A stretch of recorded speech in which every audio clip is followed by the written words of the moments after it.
Assalamualaikum warahmatullahi wabarakatuh. Kami dari kelompok 4 yang beranggotakan 3 orang, yaitu yang pertama ada Neti Sufianti dengan NIM 1914-2006, yang kedua ada Sarip Nasution dengan NIM 1914-2007, yang ketiga ada saya Desa Oktaviani Putri dengan NIM 1914-20024. Baiklah, langsung saja materi yang pertama akan dibacakan oleh saudara Neti Sufianti. Baiklah, saya Neti Sufianti dengan NIM 1914-2006.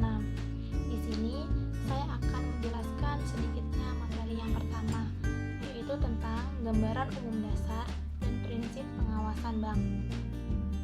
Nah, dalam pengawasan bank ini terdapat suatu lembaga, yaitu pemerintah, di mana pemerintah ini berperan sebagai agen pembangunan dan juga agen perubahan sosial.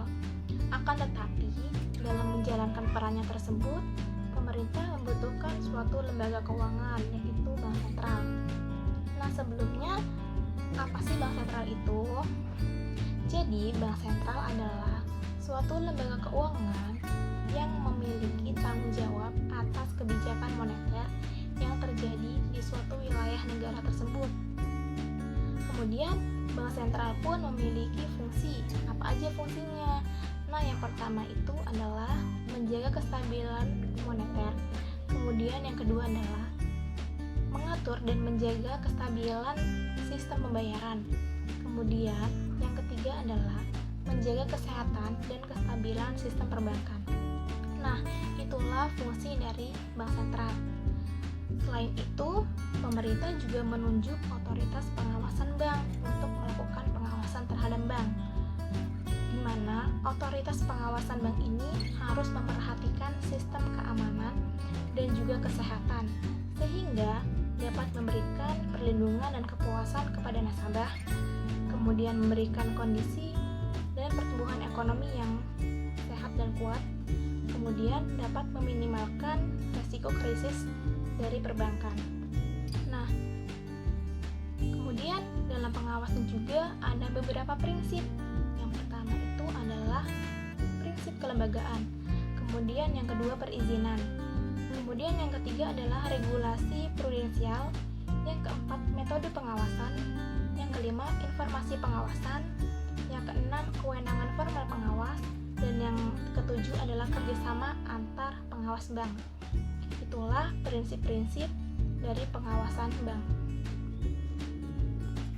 Perkenalkan, nama saya Desa Oktaviani Putri dengan NIM 1914-20024. Di sini saya akan mempresentasikan materi saya yang berjudul Otoritas Jasa Keuangan, yang biasa disebut dengan OJK. Apa sih Otoritas Jasa Keuangan itu? Otoritas Jasa Keuangan adalah sebuah lembaga pengawasan jasa keuangan seperti industri perbankan, pasar modal, reksadana, perusahaan pembiayaan, dana pensiun, dan asuransi. Keberadaan Otoritas Jasa Keuangan atau yang biasa disebut dengan OJK ini sebagai suatu lembaga pengawas sektor keuangan di Indonesia perlu untuk diperhatikan karena harus dipersiapkan dengan baik segala hal untuk mendukung keberadaan OJK tersebut. Assalamualaikum warahmatullahi wabarakatuh. Perkenalkan, nama saya Muhammad Syarif Nasution, NIM 1914-20007. Pada kesempatan kali ini saya akan menjelaskan tentang Bank Indonesia. Indonesia atau BI adalah Bank Sentral Republik Indonesia sesuai pada pasal 23 Undang-Undang Dasar Negara Republik Indonesia dan Undang-Undang Nomor 23 Tahun 1999 tentang Bank Indonesia sebelum dinasionalisasikan sesuai Undang-Undang Pokok Bank Indonesia pada tanggal 1 Juli 1953. Bank ini bernama The Jefes Bank atau DJB yang didirikan berdasarkan oktroi pada masa pemerintahan Hindia Belanda. Sebagai bank sentral, BI mempunyai tujuan tunggal, yaitu mencapai dan memelihara kestabilan nilai rupiah. Kestabilan nilai rupiah ini mengandung dua dimensi, yaitu kestabilan nilai mata uang terhadap barang dan jasa domestik atau inflasi, serta kestabilan terhadap mata uang negara lain atau kurs. Untuk mencapai tujuan tersebut, BI didukung oleh 3 pilar yang merupakan 3 bidang tugasnya. Ketiga tugas ini adalah yang pertama menetapkan dan melaksanakan kebijakan moneter, Yang kedua, mengatur dan menjaga kelancaran sistem pembayaran. Serta nomor 3, mengatur dan mengawasi perbankan.